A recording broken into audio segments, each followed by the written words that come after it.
Easily find, book, and manage your travel nursing assignments with the AMN Passport app. Download today.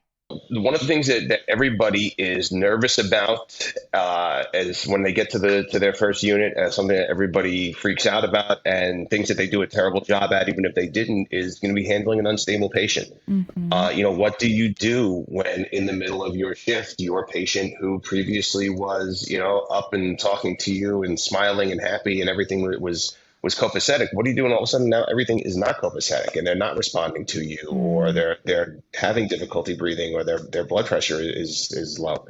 Um, and those are things people freak out about is what do I do when that happens? Yeah. Um, I don't know. Do you remember your first rapid response? My, I remember my first, I don't know if I remember my first rapid response. I do remember on the floor. It's a lot more jarring, I think, to have an unstable patient in acute care than it is in critical care because Hmm. in critical care, first of all, you only have one or two, and everybody, as a new grad, a lot of times you are the least skilled person among a bunch of other very Hmm. skilled people that can help you with the patient. But in acute care, they're not monitored a lot. They might not be on telemetry. You might not have assessed their vitals in 4 hours. So you don't know like when Hmm. this And you started.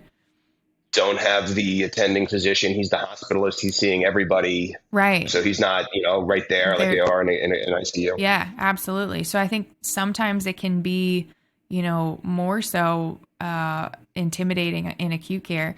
I remember, I did the tech had done 6 a.m. vitals and the patient's oxygen was like in the 70s. And I think they ended up being transferred to the ICU. And I think it's just kind of figuring out what happened, and there was just kind of like a chaotic environment. All of a sudden they were confused, they weren't, you know so eventually, I mean, you notify your charge nurse, you get people involved so that you're not the only person in the room dealing with that That's the thing is, situation. first thing is get the help going, get the Yeah. help moving. Yeah. Charge nurse, rapid response team, reach out to the providers, whatever your hospital does in those situations, whatever your unit protocols are in those situations.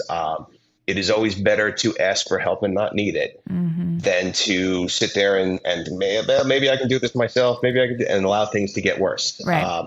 When I did rapid response, I've done it at a couple different institutions. I always said I would rather come here and it's nothing, and we all walk away and change an O2 probe, and we all walk away, and everybody's happy. Then come in and realize that we have to code somebody because we were a little bit behind the eight ball. Yeah. So the step one, regardless of what's going on, is make sure you get that help going. And what I do tell new grads is when you see something, if it doesn't seem right, if something doesn't feel right, Mm-hmm. it is worth investigating and escalating. Yes. Even if it turns out that it's not an emergency, it is always worth it. And the reason why, as nurses, we are trained to assess humans, Mm-hmm. and we have a very good idea of what a healthy human looks like. Mm-hmm. And we get to know our patients while they're there, and who maybe they're not healthy people, but we get a very good idea of what they look like at their norm. So when we walk in, we might see something and we can't quite put our finger on it, but something's off and something's wrong. Mm-hmm. And I always tell them, when you get that feeling, it is always worth looking into, assessing, investigating, escalating. Yeah. Absolutely. I used to work on a neuro acute care, and so they were very your Q4 hour neuro assessments were really important because small changes Hmm. in neuro assessments could mean big things happening in the brain. And so, I was always, those poor neuro residents in the middle of the night, you're just like, hey, I think this is a neuro change. I think that they're not pronating their forearm as much as they used to Hmm. be. If they had like a back surgery postoperatively, you're like worried about a hematoma or something. The wheels are turning. Like maybe Hmm. is this a stroke, or are they just tired in the middle of the night?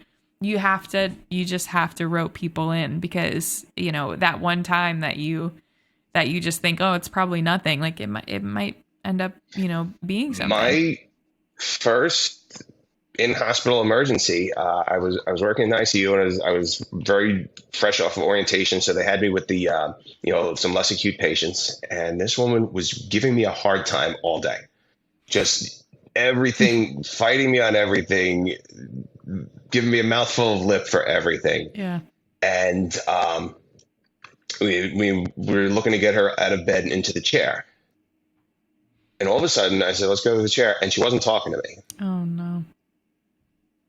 And she looked fine. Everything looked okay. And she just wasn't saying anything. And I was like, there's no way that she just like stopped and started like being nice. Yeah, right. We know that There's no way. And I remember going to the charge nurse, and for years she laughed about it. I said, I'm not sure if my patient's not talking to me or if she's having a stroke. Yeah. And she went in there. We did an assessment together. And it turns out she was having a stroke. Oh my Um, gosh.